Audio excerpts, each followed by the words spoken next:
We noticed there was a real trend for going back to the old way of doing things. Yeah, people have been ditching their Kindles for books, using Polaroid cameras, making their own soap, you know, riding penny farthings to work, things like that. So we thought, what olden days activity could we revive to its analogue version, you know?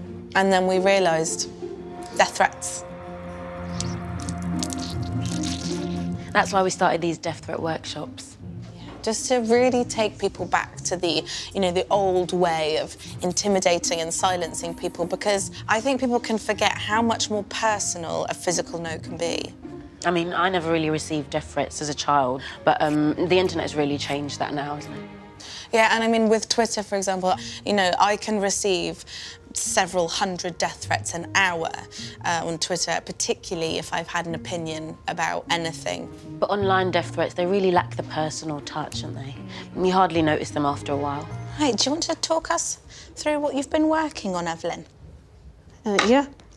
Well, I used to just tweet my favourite singer that if he didn't go out with me, I was going to melt the flesh off his bones. I used to send that tweet about 40 or 50 times a day. He didn't really pay much attention, so now I send him my fingernails, and now he'll have to pay attention. And what does it say? It says, if I can't have you, no one will. And then I have put a smiley face at the bottom of the page. Oh, yes, so this is Dave. He's here all the time. I've started working in pen and paper because I find that the internet is becoming really toxic lately. The other day, I tweeted a TV newsreader telling her that she should smile more. And when she didn't reply, I made this rather funny joke that I was going to rape her every single day for the rest of her life. And she reported me to Twitter. Now, I don't know about you, but I am anti-censorship. And that is why I fly the flag every day for freedom of speech by threatening people with sexual violence. We've also started hosting these very valuable workshops on creative writing. So remember, guys, the key to a really memorable threat is to use adjectives and adverbs. And what are they? Describing words. Yes, lovely. So not just I will smother you, but I will smother you slowly. The chainsaw I will use to torture your mother will be a rusty chainsaw. Yes, lovely. You see that? Much more visual, much more effective.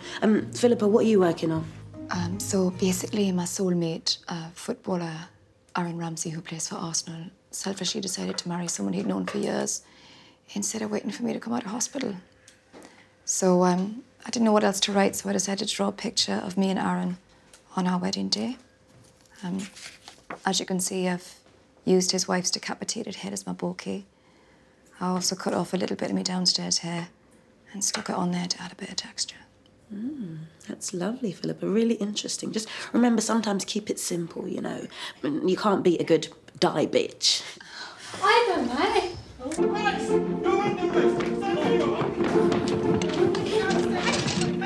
I never did nothing! She's coming with me.